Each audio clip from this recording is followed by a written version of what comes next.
નમસ્કાર દર્શક મિત્રો, ભારત અને ભારતીય અર્થવ્યવસ્થા દુનિયાના અન્ય દેશોની માફક અત્યારે એક અત્યંત વિકટ પરિસ્થિતિમાંથી પસાર થઈ રહી છે. ભારતીય અર્થવ્યવસ્થાએ આ પ્રકારની પરિસ્થિતિ અગાઉ કદી જોઈ નથી. નોકરીઓમાં મોટા પાયે કાપ આવ્યો છે, બજારમાં ગરાગી નથી, પૈસા ફરવા જોઈએ તે ફરતા નથી અને સરવાળે ભર ચોમાસે હિમ પડ્યું હોય તે પ્રકારની અર્થવ્યવસ્થાની પરિસ્થિતિ આપણે જોઈએ છે. અને આમ છતાંય આજે આપણે વિષય પસંદ કર્યો છે રોકાણ માટેના વિકલ્પોનો. તમને પણ કદાચ થોડું મોં પર સ્મિત આવ્યું હશે. અમારો પ્રયાસ છે કે આ વિકટ સમયમાં પણ તમારા મોં પર સ્મિત આવતું રહે, અને એ સ્મિત આવતું રહે તે માટે એક સિદ્ધાંત પર અમે ચાલવા માંગીએ છીએ. એ સિદ્ધાંત છે કે ક્યારેય કોઈ પ્રશ્ન એકલો જન્મતો નથી. A problem is born always with a twin brother called solution.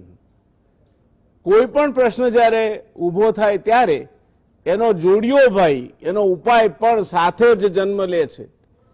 પણ આપણી નજર પેલા પ્રશ્ન ઉપર વધારે સ્થિર હોય છે એટલે આપણને ઉપાય દેખાતા વાર લાગે છે. કદાચ આજની પરિસ્થિતિ પણ એવી છે. એક બાજુ દેશનો જીડીપી વિકાસ દર -10.9% થશે એવું ભારતીય સ્ટેટ બેંકના રિસર્ચ રિપોર્ટ ઇકોરેપના અનુસાર વર્તમાન નાણાકીય વર્ષ 2021માં ભારતની વાસ્તવિક ગ્રોસ ડોમેસ્ટિક પ્રોડક્ટ માટે પૂર્વાનુમાન કરવામાં આવ્યું છે. એટલે લગભગ 11% માઇનસ થશે. આપણે શરૂ કર્યું હતું, જો આને પ્રગતિ કહેવાય, શરૂ કર્યું હતું આપણે -2%થી, પછી -4% પર આવ્યા, -6% પર આવ્યા અને હવે -11% પર આવ્યા. અને આપણે વર્ષ પૂરું કરીશું ત્યારે ખબર નહીં, ન જાણ્યું જાનકી નાથે સવારે શું થવાનું છે.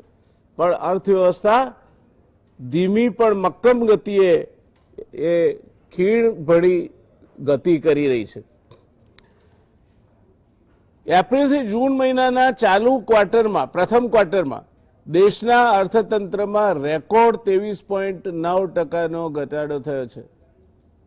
આપણા આંતરરાષ્ટ્રીય ખ્યાતિપ્રાપ્ત અર્થશાસ્ત્રી આઈઆઈએમના પૂર્વ ડિરેક્ટર ડોક્ટર બકુલભાઈ ધોળકિયા કહે છે કે આઝાદી પછીના આટલા બધા વર્ષોમાં પહેલી વખત ભારતની અર્થવ્યવસ્થાનો નોમિનલ જીડીપી, એટલે બધું જ ગણવાનું, એમાં ખાલી ફુગાવા માટે એને એડજસ્ટ નહીં કરવાનો, એ નોમિનલ જીડીપી પહેલી વખત નકારાત્મક હશે.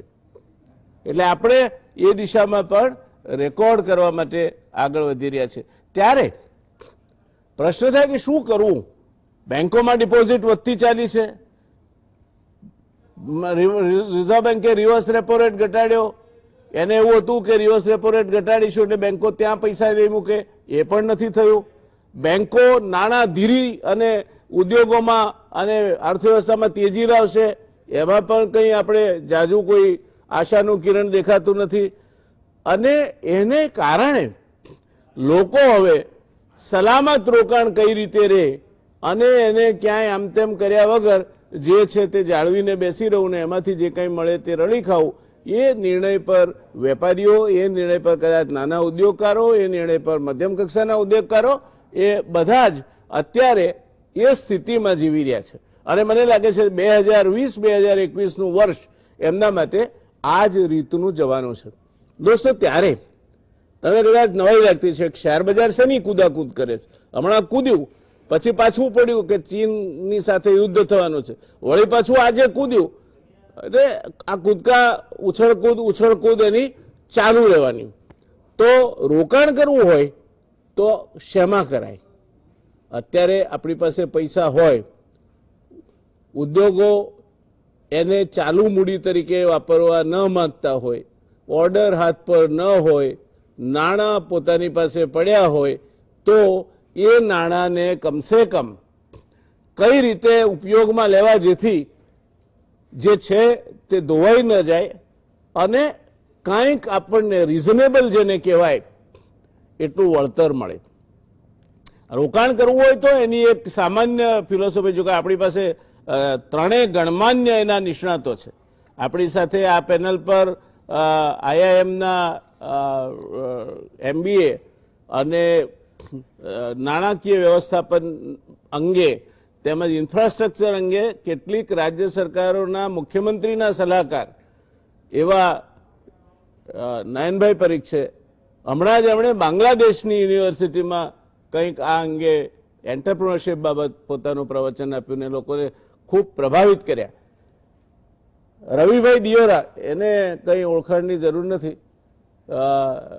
રવિભાઈ પોતે રોકાણ, શેર બજાર, કોમોડિટીઝ એ બધામાં એ ઓલરાઉન્ડર છે. એટલે પેલું બોલિંગ પણ કરે, બેટિંગ પણ કરે અને ફિલ્ડિંગમાં એ લોચા ના મારે. એને ઓલરાઉન્ડર કહેવાય, એ રવિભાઈ છે. એક શબ્દ આવે છે અંગ્રેજીમાં, વન સ્ટોપ શોપ. એક જ જગ્યાએ જાઓ અને એક જ જગ્યાએથી તમને બધી જ સેવાઓ મળી રહે એવા એક આપણા શ્રેયાંગ ચાર્ટર્ડ એકાઉન્ટન્ટ, જેમના ત્યાં એમના હાથ નીચે 1 ડઝન જેટલા ચાર્ટર્ડ એકાઉન્ટન્ટ્સ કામ કરે છે. સરસ મજાનું CG રોડ પર જાઓ તો 4 માળનું બિલ્ડિંગ છે એમની ઓફિસનું. અને રેરાથી માંડીને તે રોકાણ સુધી દરેક ક્ષેત્રમાં જે સલાહ આપવા માટે સક્ષમ છે. માત્ર અહીંયા નહીં પણ ઓવરસીઝ ઇન્વેસ્ટમેન્ટ માટે પણ જેમની પાસે એક સ્પષ્ટ અનુભવ અને 3 દાયકા કરતાં વધુ સમયનું જ્ઞાન છે. મર્જર્સ એક્વિઝિશન હોય, નવા ઉદ્યોગો હોય, પ્રોજેક્ટ ફાઇનાન્સિંગ હોય, આ બધા ક્ષેત્રોમાં સુરેન્દ્રભાઈ શાહ એક એવું નામ છે કે જેમ રવિભાઈ એમની રીતે ઓલરાઉન્ડર છે, એમ આ પર ગારફિલ્ડ સોબર્સની માફક એક આપણા ઓલરાઉન્ડર રોકાણ સલાહકાર છે એમ કહીએ તો કોઈ એમાં અતિશયોક્તિ નથી.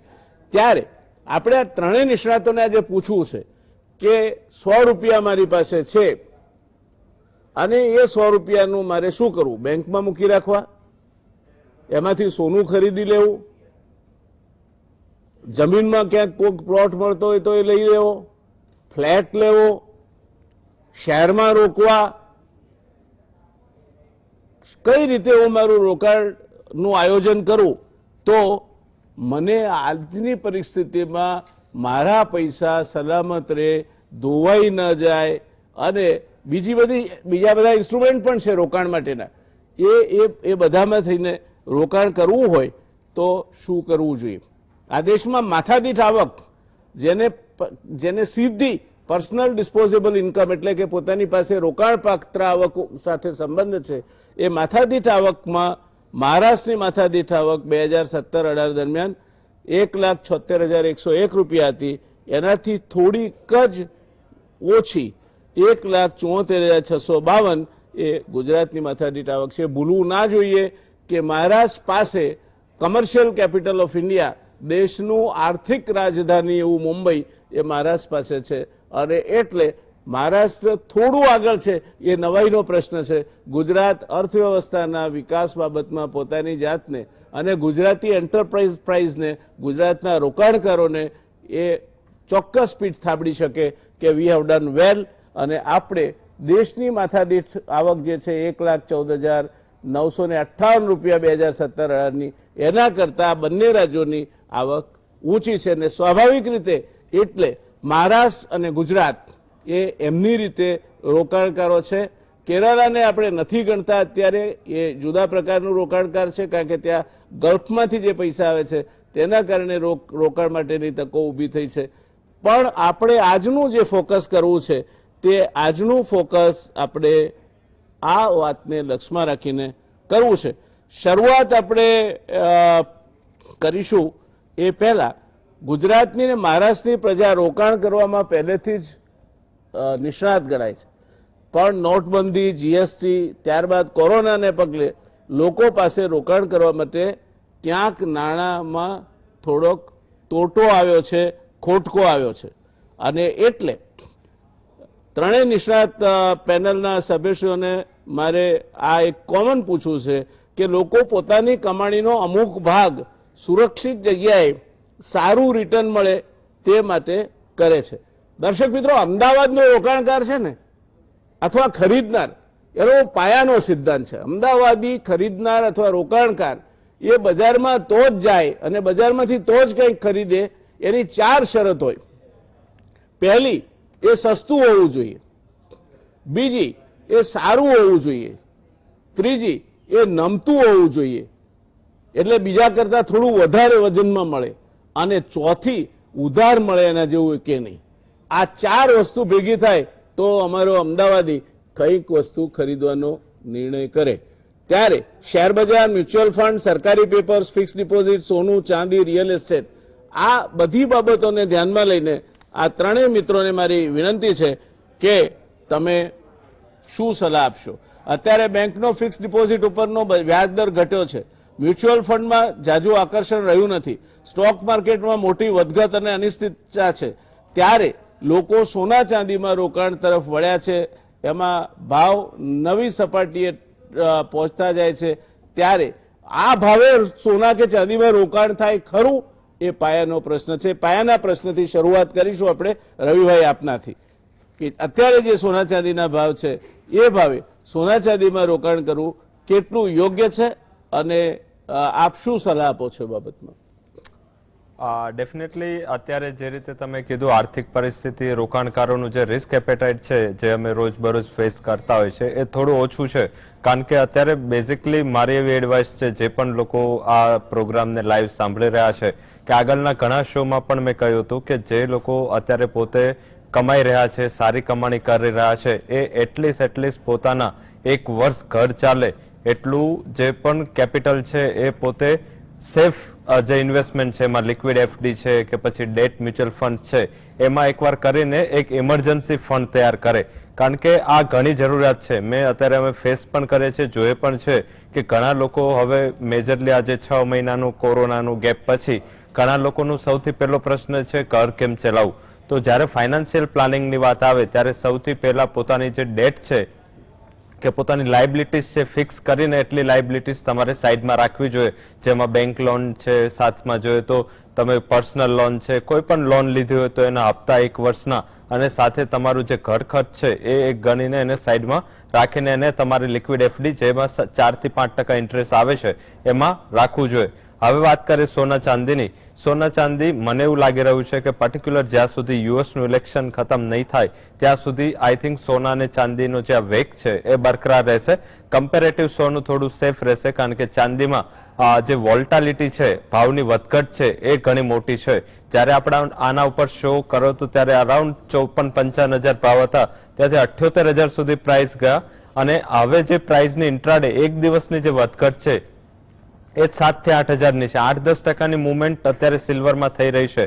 તો મારા હિસાબે ત્યાં પણ એક વધઘટ છે. અત્યારે જે વર્લ્ડ ફેસ કરી રહ્યું છે એ છે dollar versus world.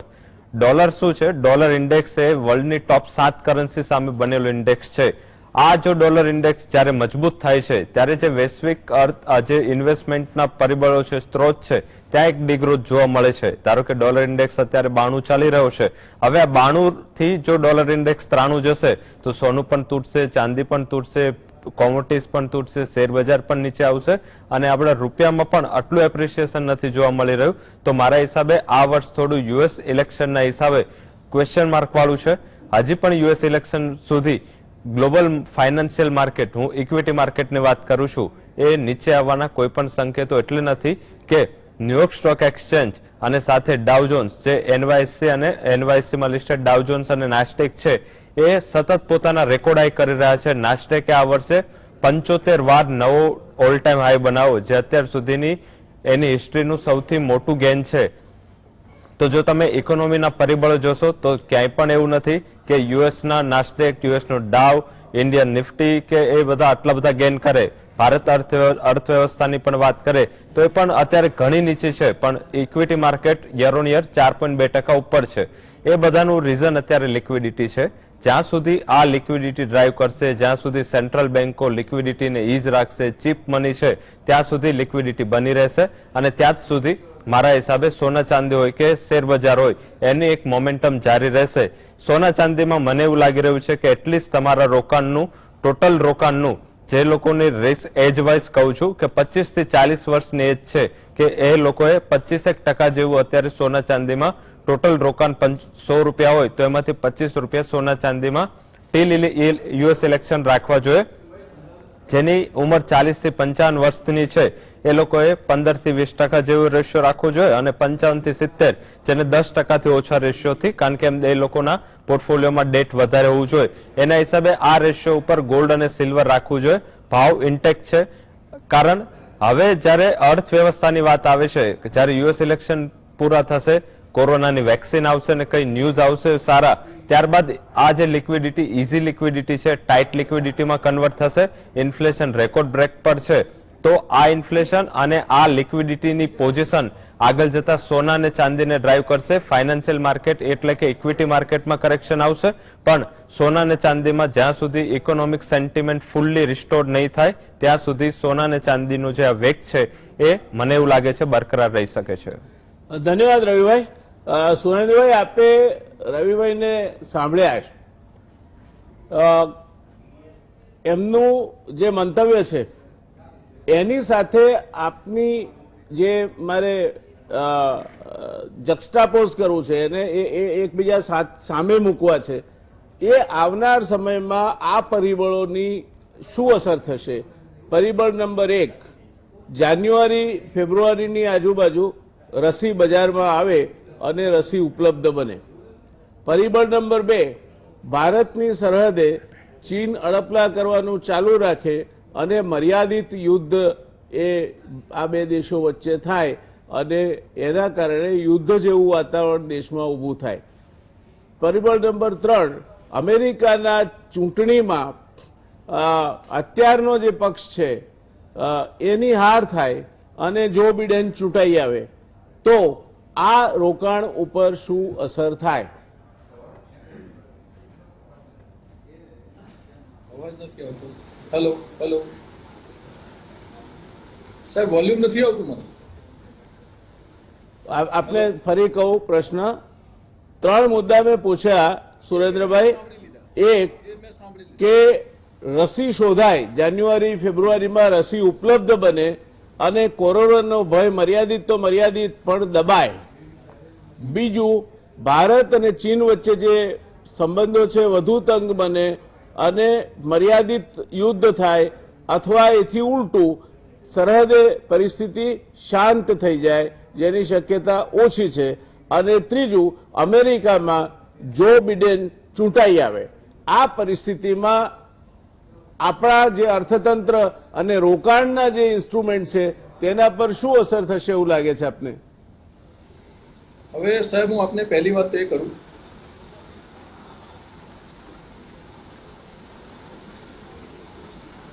Hello please go ahead, you are loud and clear. હા, ઓકે ઓકે સાહેબ, આમાં હું પહેલી વાત એ કરું કે જો કોરોનાની રસી જાન્યુઆરી અથવા ફેબ્રુઆરીમાં શોધાઈ જશે તો એ આપણા માટે બહુ એક મોટી તક પેદા કરશે. જો આપ જુઓ તો જુલાઈ અને ઓગસ્ટમાં ધીરે ધીરે ઇકોનોમી મૂવ થવાની સ્ટાર્ટ થઈ છે. આજે પણ જીએસટીના જે કલેક્શનના ફિગર આવ્યા છે એ જુલાઈ મહિનાના ઓગસ્ટ મહિનાનું જે કલેક્શન આવ્યું છે 86,000 કરોડનું આવ્યું છે, જે લાસ્ટ યરના ફિગર્સ કરતાં કમ્પેરેટિવલી બહુ ઓછું છે.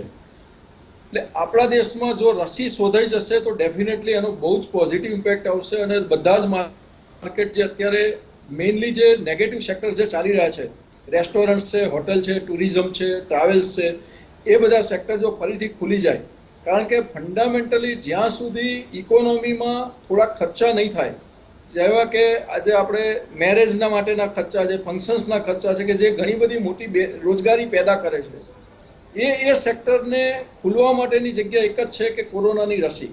તો ફંડામેન્ટલી કોરોનાની રસી આવી જશે તો ડેફિનેટલી એ આપણા ઇકોનોમી માટે બહુ પોઝિટિવ થશે. અને એ કેસમાં આપણા જે ઇન્વેસ્ટમેન્ટ્સ જે છે, ચાહે શેર બજારમાં હોય, ચાહે મ્યુચ્યુઅલ ફંડમાં હોય કે બીજા અન્ય રોકાણો કરેલા હોય, એ રોકાણો ડેફિનેટલી ઘણું સારું રિટર્ન આપશે એવું લાગે છે. હવે વાત કરું ચીનની, તો ચીન એ અડપલા કરવાનું ચાલુ રાખે છે પરંતુ ચીન અથવા ભારત બંનેમાંથી એક પણ દેશને ફૂલ ફ્લેજ યુદ્ધ પોસાય એવું નથી. ચીન પોતાના પ્રોબ્લેમ્સને બીજી સાઈડ પર ડાયવર્ટ કરવા માટે ભારત સાથે અડપલા કરી રહ્યું છે અને એને પોઝિટિવ ઇમ્પેક્ટ ભારતમાં એ આવ્યો છે કે આજે ચીનની ઘણી બધી પ્રોડક્ટોનો બહિષ્કાર થવાનો ચાલુ થયો છે. દાખલા તરીકે રક્ષાબંધન પર આપણે આશરે 4,000 કરોડની રાખડી જે ચાઇનાથી ઇમ્પોર્ટ કરતા હતા એ નથી થઈ. આગળ દિવાળીમાં પણ ચાઇનીઝ ફટાકડા પણ ઘણા લોકો, ઘણા નહીં, લગભગ આખો દેશ નહીં વાપરે. તો ચાઇનીઝનું જે આ પ્રોબ્લેમ ઊભો થયેલો છે એનાથી ઇન્ડિયન માર્કેટને ડેફિનેટલી એક બહુ મોટો સપોર્ટ મળશે અને એ સપોર્ટના કારણે જે રોજગારી પેદા થશે અને જે એક પોઝિટિવ એટમોસ્ફિયર ઊભું થશે એના કારણે દેશમાં ડિમાન્ડ ઊભી થશે. ડિમાન્ડ ઊભી થશે તો માર્કેટ ડેફિનેટલી ઇમ્પ્રૂવ થશે.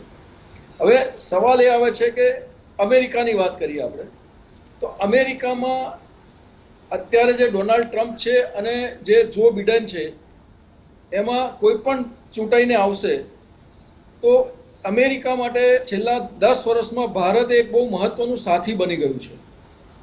જો બિડન આવશે તો અત્યારે જે રીતની વાતો ચાલે છે કે ભારતને આપણને નેગેટિવ ઇમ્પેક્ટ કરશે, મારી દ્રષ્ટિએ અમેરિકાના વૈશ્વિક હિતો જોતા અને જે છેલ્લે જે પાકિસ્તાન અને ચાઇનાની સાથે અમેરિકાના સંબંધો ખરાબ થયા છે તે જોતા ભારતને એની બહુ મોટો ઇમ્પેક્ટ નહીં આવે. થોડો ઘણો પ્લસ માઇનસ થશે પણ એનાથી બહુ મોટો ઇમ્પેક્ટ નહીં આવે. ધન્યવાદ. નયનભાઈ, આપે બંને મિત્રોને સાંભળ્યા, શું કહેવું છે આપનું? રોકાણ માટેની પરિસ્થિતિમાં બે મુદ્દે મારે આપના ઓબ્ઝર્વેશન જોઈએ. એક, આજની તારીખમાં શેર બજારથી માંડીને જુદા જુદા ક્ષેત્રે રોકાણકાર રોકાણ કરે તો એની સલામતી કેટલી, અને બીજું કે એણે પોતાના રોકાણ ઉપર વળતર વધુ મેળવવું હોય તો કયા સેક્ટર ઉપર ધ્યાન આપવું જોઈએ?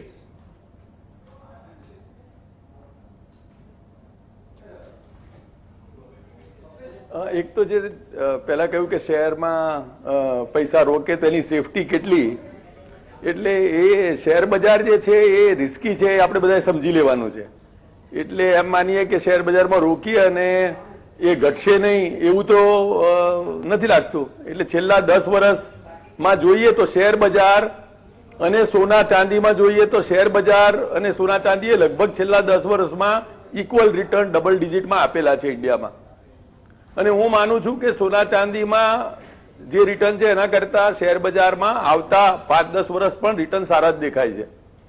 પણ જો આપણે 6 મહિના કે 1 વર્ષનો ફલક પર વિચારીએ તો આપણા પૈસા 10-20% ઘટી પણ શકે. પણ એ તો આપણે સોના ચાંદીમાં પ્રોવાઈડ કરવાનું છે. સોના ચાંદીમાં હમણાં 57,000 રૂપિયા ભાવ જતો રહ્યો હતો, પાછો અત્યારે 50,000ની આસપાસ છે. એટલે 10% જે અફડાતફડી છે અત્યારે, એ તો માહોલ રહેવાનો છે.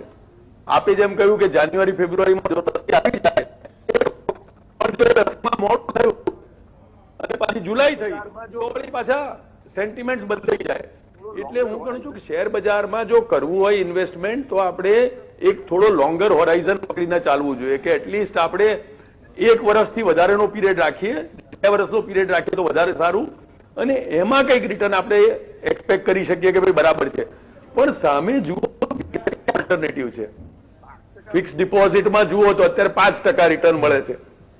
હવે 5% ફિક્સ ડિપોઝિટમાં રિટર્ન મળતું હોય તો એક જેમ આપણને રવિભાઈએ આગળ કહ્યું એમ આપણે જો મેઇન 10-20% જે પૈસા અથવા આપણી જે 6 મહિનાની જરૂરિયાત હોય એટલા પૈસા ભલે ત્યાં રોકીએ, પણ આપણું ઇન્ફ્લેશન 5-6% થશે. હવે જો એમાં 4-5% એ આપણે પૈસા રોકીશું તો આપણે ખરેખર 1 વર્ષમાં આપણી real value of 100 rupees would go down to 98 rupees. એટલે ફિક્સ ડિપોઝિટનો રેટ અત્યારે એટ્રેક્ટિવ રિટર્ન માટે તો બિલકુલ નથી, ખાલી સેફટી નેટ માટે છે. પણ આપણા પૈસા જે છે એ હું ત્રીજું જે આપણે રિયલ એસ્ટેટની વાત આપણામાં કરી છે એ પણ હું લઈ આવવા માંગુ છું કે રિયલ એસ્ટેટમાં હું ગણું છું કે આવતા 10 વર્ષમાં 7-8% રિટર્ન એક્સપેક્ટ કરી શકાય, જે પાછલા 10 વર્ષમાં પણ લગભગ રહ્યા છે. હવે એક માણસે ઇન્વેસ્ટ કરતી વખતે one size doesn't fit all. Nayanbhai, sorry to interrupt you. Nayanbhai, આપણે ફરી આપનાથી જ શરૂઆત કરીશું. એક નાનકડા કમર્શિયલ બ્રેક માટે અત્યારે રોકાવું પડશે. Again I will come back to you. અને એ જે આપ રિયલ એસ્ટેટની વાત કરી રહ્યા છો ત્યાંથી જ પછી આપ આપની વાતની શરૂઆત કરજો. રોકાઈએ દર્શક મિત્રો એક નાનકડા કવર છે. નમસ્કાર દર્શક મિત્રો, બ્રેક બાદ ફરી એકવાર આ અત્યંત રસપ્રદ ચર્ચામાં આપનું સ્વાગત છે. જઈશું સીધા નયનભાઈ પાસે.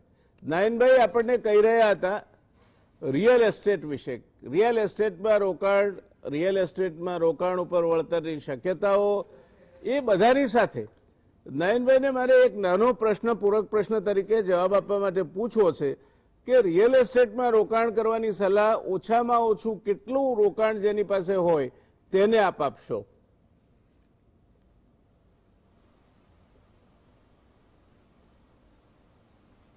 રિયલ એસ્ટેટમાં જયનારાયણભાઈ જેમ આપે કહ્યું એમ એક એવી છે કે એક ટિકિટ સાઇઝ છે. એટલે સોનું તો શું છે કે આપણે 5 ગ્રામ પણ લેવાય, 50 ગ્રામ પણ લેવાય ને 1 કિલો પણ લેવાય, જેવી આપણી પાસે લિક્વિડિટી હોય એ પ્રમાણે.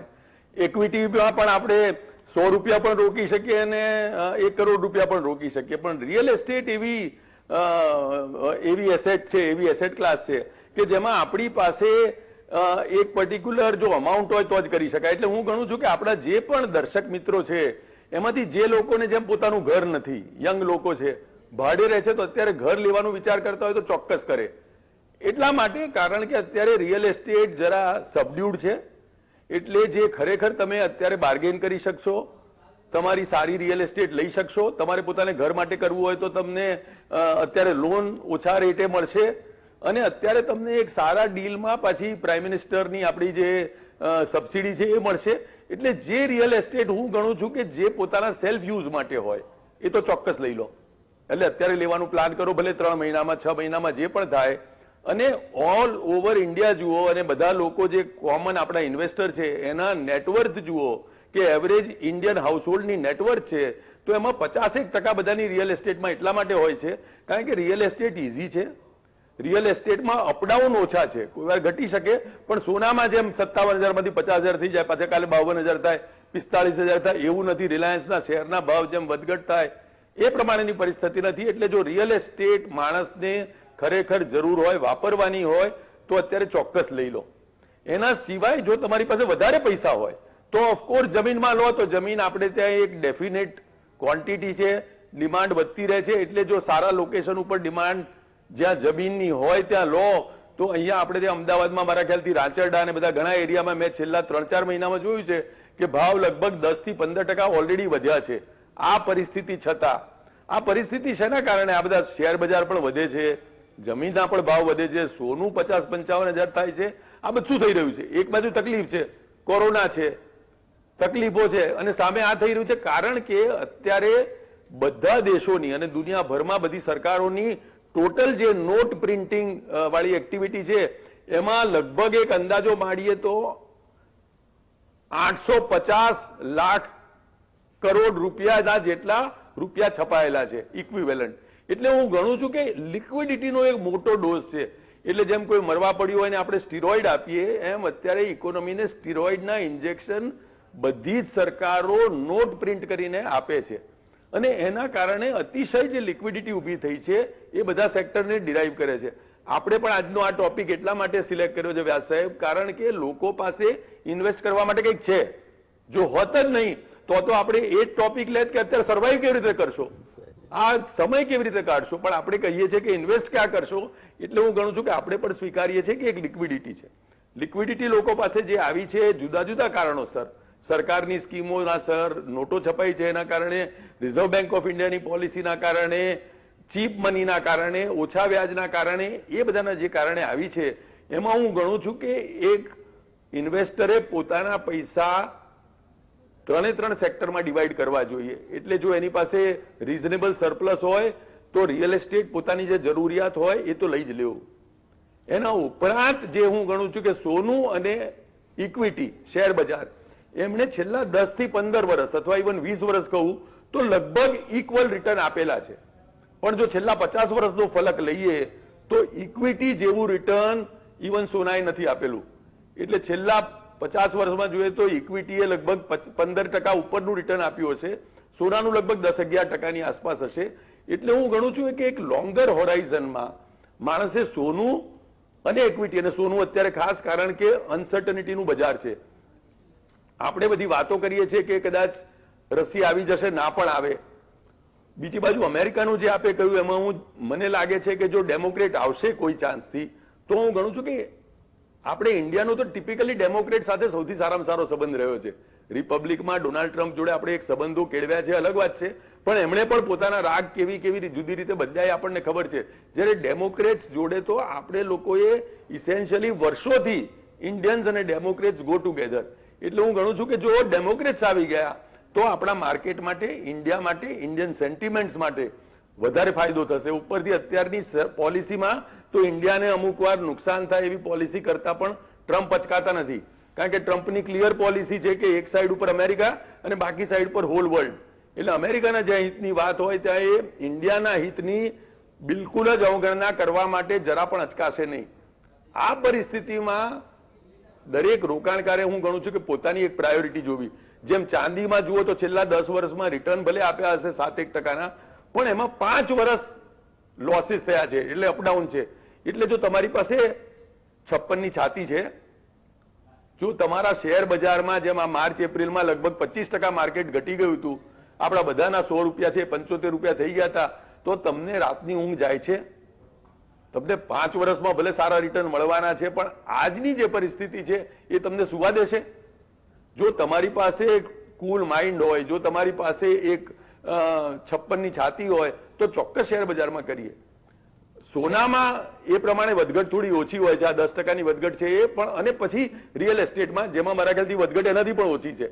એટલે પોતાની પરિસ્થિતિ જોઈને, પોતાની રિસ્ક એપેટાઇટ જોઈને, પોતાને જે રીતે પરિસ્થિતિ સમજમાં આવે છે એ પ્રમાણે ઇન્વેસ્ટ કરવું એ સૌથી વધારે જરૂરી છે. આપણે તો આ પ્રોગ્રામ દ્વારા એક માર્ગદર્શન આપી શકીએ, પણ એ પછી નો વન સાઇઝ ફિટ્સ ઓલ, અને દરેકે પોતાની ઇન્ડિવિજ્યુઅલ પરિસ્થિતિ પ્રમાણે આ ડિસિઝન લેવાના રહે. બહુ સાચી વાત કહી. સુરેન્દ્રભાઈ, મારે આપને એક ચોક્કસ સેક્ટર વિશે પૂછવું છે.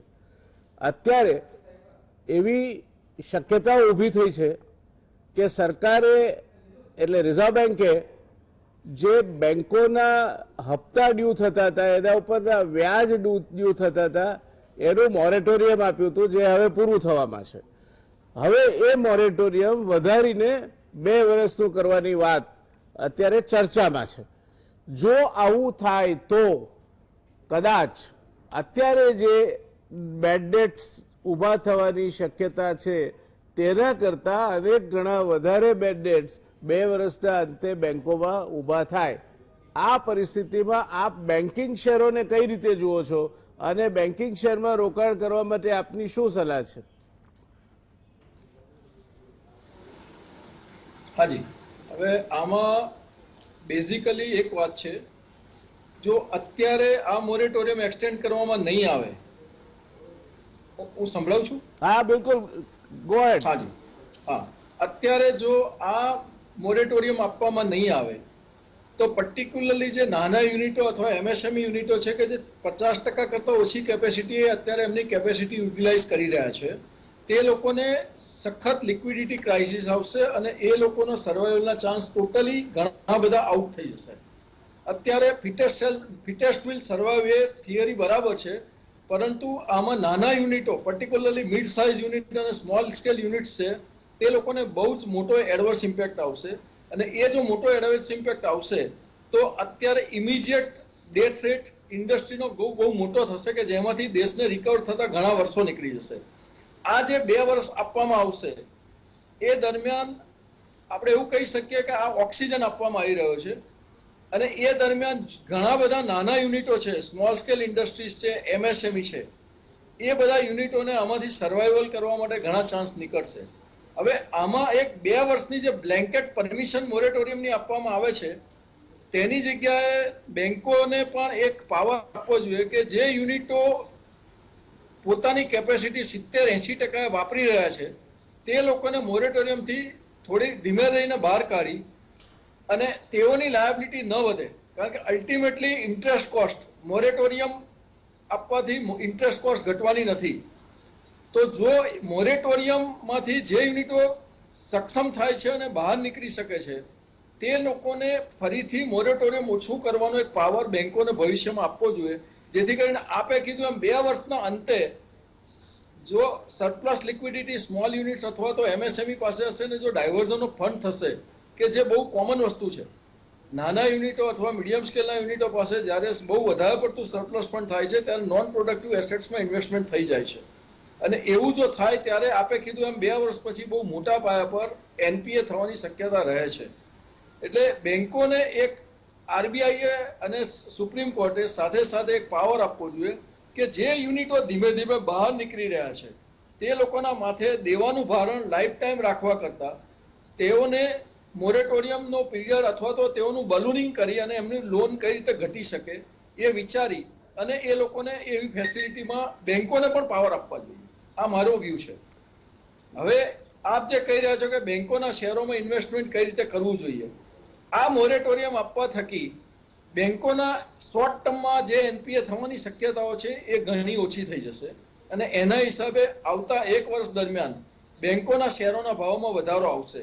કારણ કે બેંકોના પોર્ટફોલિયોમાં જે એનપીઓ વધવાની જે શક્યતા હતી, જે લાસ્ટ યર આપણે 10-11% સુધી પહોંચ્યા હતા, અને જો આ મોરેટોરિયમ આપવામાં ન આવે તો ડેફિનેટલી આપણે 20, 22 અથવા 24% સુધી એનપીએ બહુ ટૂંકા ગાળામાં પહોંચી જઈશું. તો જો આ મોરેટોરિયમ આપવામાં આવે તો મારી દ્રષ્ટિએ બેંકોના અને એમાં જે સારી અને મોટી બેંકો છે, પીએસયુ બેંક અથવા પ્રાઇવેટ બેંક જે ટોપ ક્વોલિટીની છે એના શેરોમાં રોકાણ કરશો તો ડેફિનેટલી આમાં સારું વળતર મળી શકશે. ધન્યવાદ. દર્શક મિત્રો, સુરેન્દ્રભાઈના શબ્દો બિલકુલ યાદ રાખજો કે જે સારી છે અને નફા શક્તિ એની જળવાઈ રાખી શકે તેવી મેનેજમેન્ટની દ્રષ્ટિએ સાચી દિશામાં જતી બેંકો છે એમાં રોકાણ કરશો તો તકલીફ નહીં થાય. આ વાત ગાંઠે બાંધજો. આપણે રવિભાઈ પાસે જઈએ. રવિભાઈ, મૂંઝવણ એ છે એક સામાન્ય રોકાણકારને કે મારે રોકાણ કરવું છે શેરમાં, પણ એ કઈ રીતે પસંદ કરવું, અને પેલું કંઈ એસઆઈપી ને બીજા બધા એના ઇન્સ્ટ્રુમેન્ટ છે, તો શેમાં રોકાણ કરવું મારે, અને રોકાણ શેરની પછી ઇક્વિટી અને બીજા રોકાણો સિક્યોરિટી એમાં કઈ રીતે મારે વિભાજિત કરવું કે જેથી રોકાણની તરલતા જળવાઈ રહે અને સરળતા જળવાઈ રહે. ડેફિનેટલી તમે જે આગળ બેન્કિંગ વિશે પૂછી રહ્યા હતા તો એમાં એક એડ કરવા માંગીશ.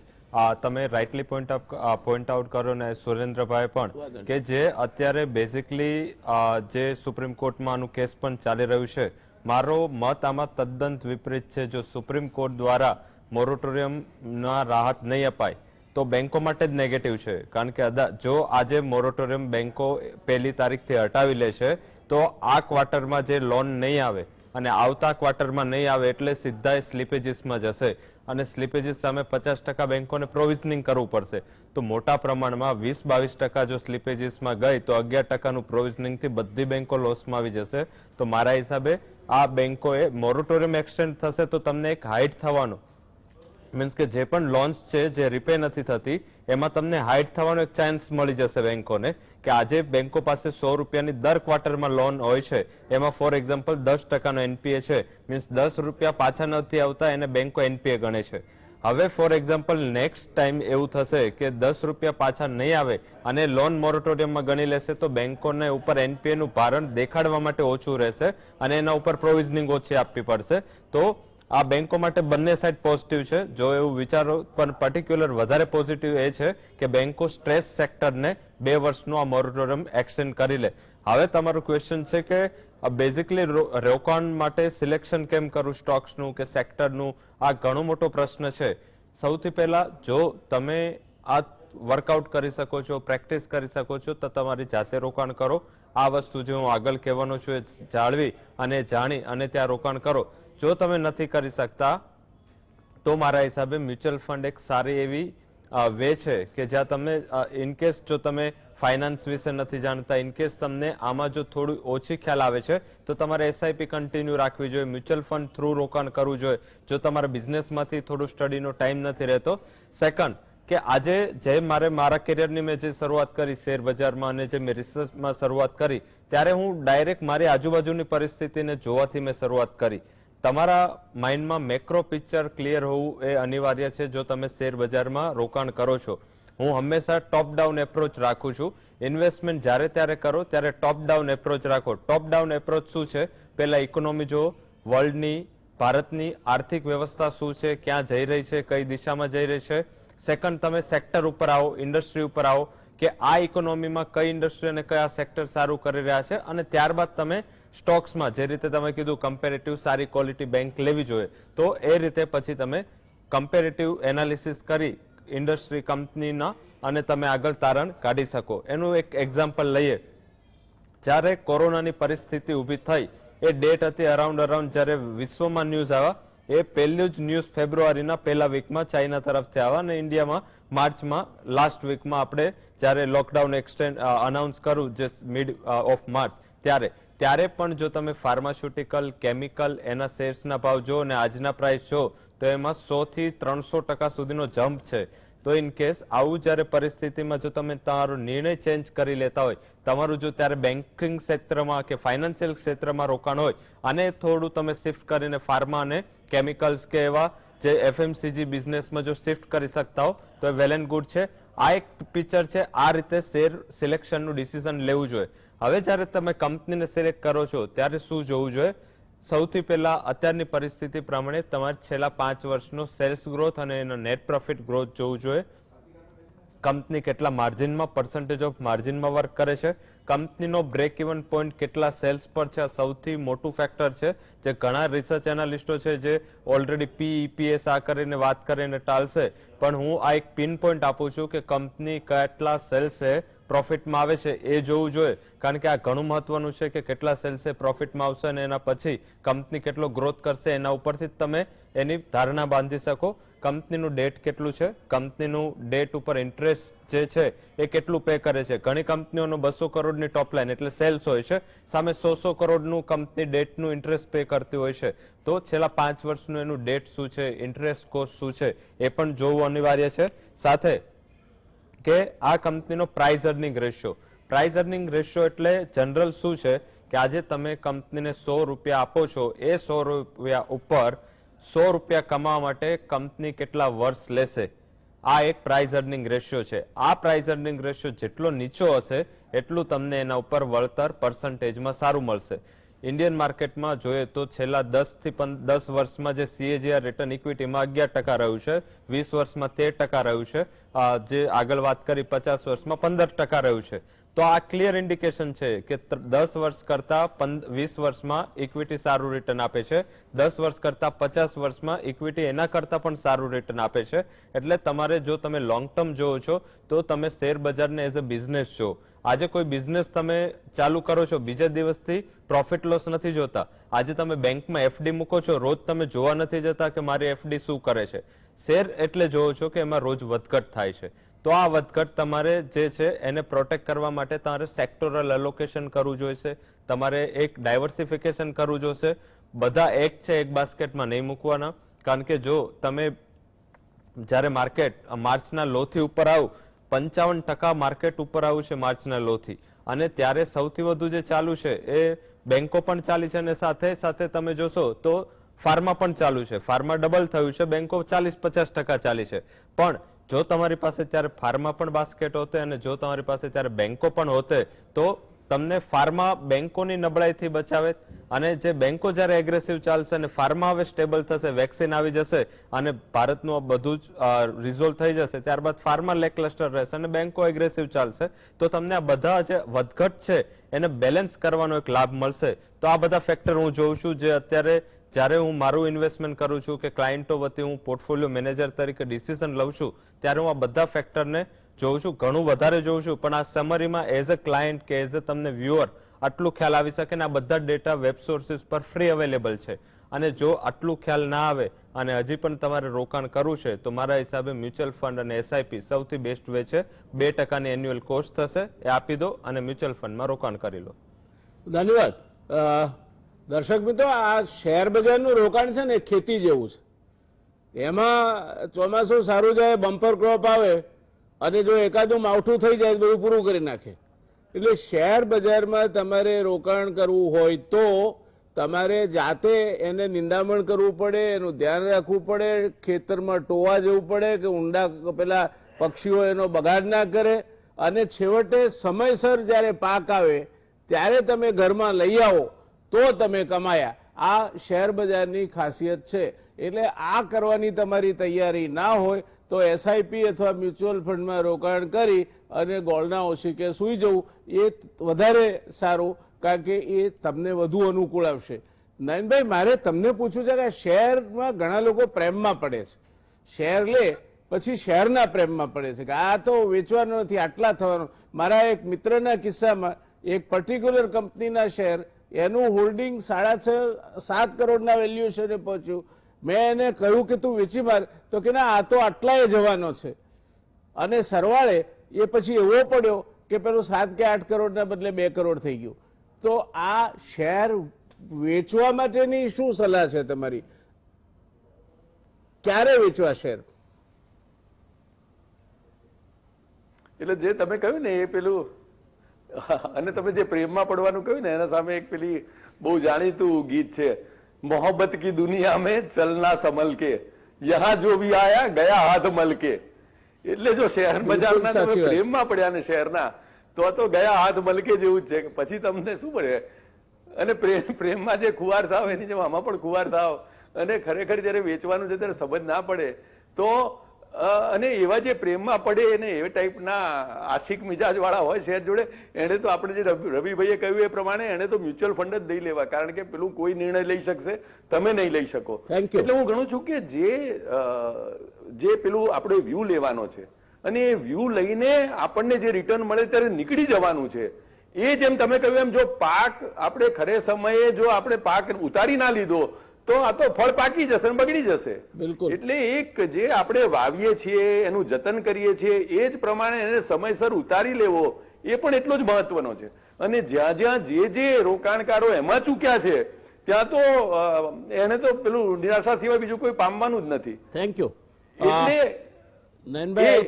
એક સેક્ટર ઉપરાંત મારે એક જૂની એક વાત જે આપણે કહી હતી એમાં લેવાનું હતું.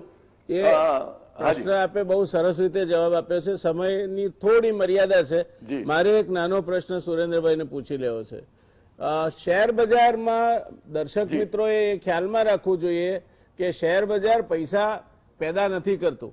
ત્યાં કોક કમાય છે તો કોક ગુમાવે છે. એટલે તમને ટિપ્સ મળે કે તમે આટલું બધું કમાશો તો પહેલા એ વિચાર કરજો કે એના સામે ગુમાવવા વાળો મૂર્ખો કયો છે. તો સુરેન્દ્રભાઈ, આ બાબતમાં આપનો શું મંતવ્ય છે? રવિભાઈએ કીધું એ રીતે શેર બજારમાં પ્રોપર એનાલિસિસ કરીને ઇન્વેસ્ટમેન્ટ કરો, અને જેમ હમણાં નયનભાઈ અને આપે કીધું તેમ એને જેમ જેમ તમારા શેરમાં કમાણી થતી જાય તેમ તેમ તમે એને હાથ બદલો કરતા જાઓ. એક જ શેરની સાથે પ્રેમમાં ન પડી રહો, અને પોતાને જે રીતે શેર્સમાં તમને જે રીતે કેપિટલ છૂટી જાય, સપોઝ કે આજે હું કોઈ પર્ટિક્યુલર કંપનીમાં 1 લાખ રૂપિયા રોકું છું અને 1 લાખના 2 લાખ થાય છે, તો હું પહેલું એક જ કામ કરીશ કે 50% શેર વેચીને મારી મૂડી ઘરે લાવી દઈશ. તો શું થાય છે કે તો તમે એક સેફ રહો છો, અને બાકીના 1 લાખ રૂપિયા જે રહેશે એ ભવિષ્યમાં તમને કદાચ વધારે પડતું વળતર પણ આપી શકે છે અથવા ઓછું પણ આપે છે. એટલે એના લોભમાં ના પડવું જોઈએ. હવે બીજા ફેક્ટર પર હું આવું સાહેબ, તો ફંડામેન્ટલી તમારે જ્યારે રોકાણ કરવાનું હોય ત્યારે જેમ રવિભાઈએ સ્ટાર્ટિંગમાં કીધેલું હતું કે 25 વર્ષથી 40 વર્ષની ઉંમર, 40 વર્ષથી 60 વર્ષની ઉંમર અને 60 વર્ષની ઉપરની ઉંમર, આ પણ એક બહુ મોટો ભાગ ભજવે છે. તમારે અલગ અલગ ઉંમરના તબક્કે રિસ્ક લેવાનું એપેટાઇટ અલગ અલગ હોય છે. જોખમ અને વળતર બંને સાથે જાય છે. 25 વર્ષની ઉંમરે મારામાં જોખમ લેવાની જે તાકાત હોય છે એ 60 વર્ષે નથી હોતી. તો અલગ અલગ તબક્કે આપણે એક સિલેક્શન, જે ઇન્વેસ્ટમેન્ટનું સિલેક્શન કરવું જોઈએ એ પ્રોપરલી કરવું જોઈએ. અને એમાં મ્યુચ્યુઅલ ફંડનો બહુ મોટો ફાળો છે. છેલ્લા 5 વર્ષમાં 10 વર્ષમાં એસઆઈપીસ અને મ્યુચ્યુઅલ ફંડમાં પણ ઘણું સારું ડેવલપમેન્ટ થયું છે. મ્યુચ્યુઅલ ફંડમાં પણ અલગ અલગ પ્રકારના મ્યુચ્યુઅલ ફંડ મળે છે કે જેમાં જેમ કે ડેટ મ્યુચ્યુઅલ ફંડ છે કે જે તમને એક એશ્યોર્ડ ઇન્કમનું તમને વળતર આપવાની ગણતરી રાખે છે. એવી જ રીતે સ્મોલ કેપ ઇક્વિટી છે, ઇક્વિટી ફંડ છે કે જેમાં વળતર ઘણું વધારે મળી શકે છે પણ એમાં રિસ્ક પણ રહે છે. Thank you Surendrabhai. I think we will have to stop here, કારણ કે સમય આપણને પરમિટ નથી કરતો. ફરી પાછા ક્યારેક આ જ મુદ્દાને આપણે આગળ ચલાવીશું. ત્રણેય મિત્રો, રવિભાઈ, અમારા ડૉક્ટર નયન પરીખ અને સુરેન્દ્રભાઈ, ત્રણેયનો ખૂબ ખૂબ આભાર ગુજરાત સમાચાર ટેલિવિઝન તરફથી. તમે ચર્ચાને એક સરસ મજાની જીવંત ચર્ચામાં પરિવર્તિત કરી. દર્શક મિત્રો, એ યાદ રાખજો કે આ બધી વાતો નથી કોઈ ચોપડી શીખવાડતી, નથી કોઈ તમારા કન્સલ્ટન્ટ તમારા માટે શીખવાડવાના. છેવટે જોખમ તમારું છે, કારણ કે પૈસા તમારા છે. અને એટલે ચર્ચાનું સમાપન મુંબઈના શેર બજારના એક વેપારીને હનુમાનજી વચ્ચેના ડાયલોગથી હું કરીશ. આ વેપારી શેર બજારનો એ હનુમાનજીના મંદિરે જાય અને એમ કે મુંબઈનો શેઠિયાની આ વાત છે કે, અને ગુજરાતી છે આપણે એટલે ગુજરાતી ઉપર જ લઈ જઈએ કે ગુજરાતી શેઠિયોને મુંબઈમાં રહેતો હનુમાનને હાથ જોડી રોજ રોજ કહેતો કે દયાળુ બાપ સમજો મારી ભીડ, એક 5000 આપો તો ટળે બધી પીડ. પછી સામે કંઈક ઓફર કરવી પડે ને, એટલે દર શનિએ પૂજા કરું, પાઈ પાઈનું તેલ લાવી તારા ચરણોમાં ધરું. રોજ રોજ આવું સાંભળી હનુમાનને ચડી રીસ, પથ્થરમાંથી પેદા થયા, બોલ્યા નાખી રીડ, અલ્યા મૂર્ખ મારી પાસે જો હોત 5000 તો બંધાવતના એક હોજ કે જેમાં તેલ ભરીને ધુબકા મારે રોજ. એટલે આ મુદ્દો ખ્યાલમાં રાખજો. પૈસા એ તમારા છે, જોખમે તમારું છે, અને તમે નિર્ણય લેશો સાચો, સાચા સમયે લેશો. કોઈ શેર સાચા કિંમતે ખરીદી શકાતો નથી, સાચા કિંમતે વેચી શકાતો નથી. Stock market investment is A risk. અને તમારે આ ત્રણેય મિત્રોએ કહ્યું છે કે ઉંમર પ્રમાણે જોખમ કેટલું લેવું છે તે નક્કી કરી લેવાનું. બાકીનું જે કંઈ કમાશો, જે કંઈ ગુમાવશો એ તમારા ખર્ચે ને જોખમે થવાનું છે. શેર બજાર નોટો છાપતું નથી અને શેર બજાર પોતે પૈસા કોઈના લઈ લેતું નથી. કોઈક કમાય છે તો કોઈક ગુમાવે છે. તો દોસ્તો, આ વાત સાથે આપણે આજે અહીંયા ચર્ચાનું સમાપન કરીશું. ખૂબ મજા આવી આજે કે આ માહોલમાં પણ રોકાણ કરવા માટેનો અવકાશ છે એવો હકારાત્મક અભિગમ સાથે આ ત્રણેય મિત્રોએ આપણને સલાહ આપી. એ ખૂબ આનંદની વાત છે અને તમને મને લાગે છે કે ખૂબ ઉપયોગી થશે આગળ ચાલતા. તો આપણે આજની ચર્ચાને અહીંયા વિરામ આપીએ છીએ. મળીશું આવતીકાલે વળી એક નવા વિષય સાથે, નવા ટોપિક સાથે, જેને તમારી જિંદગીની, તમારી ભવિષ્યની સાથે સીધી અને સટ એવી જોડણી હોય, જોડાણ હોય. આવજો, શુભરાત્રી, શબ્બા ખેર, ટેક કેર.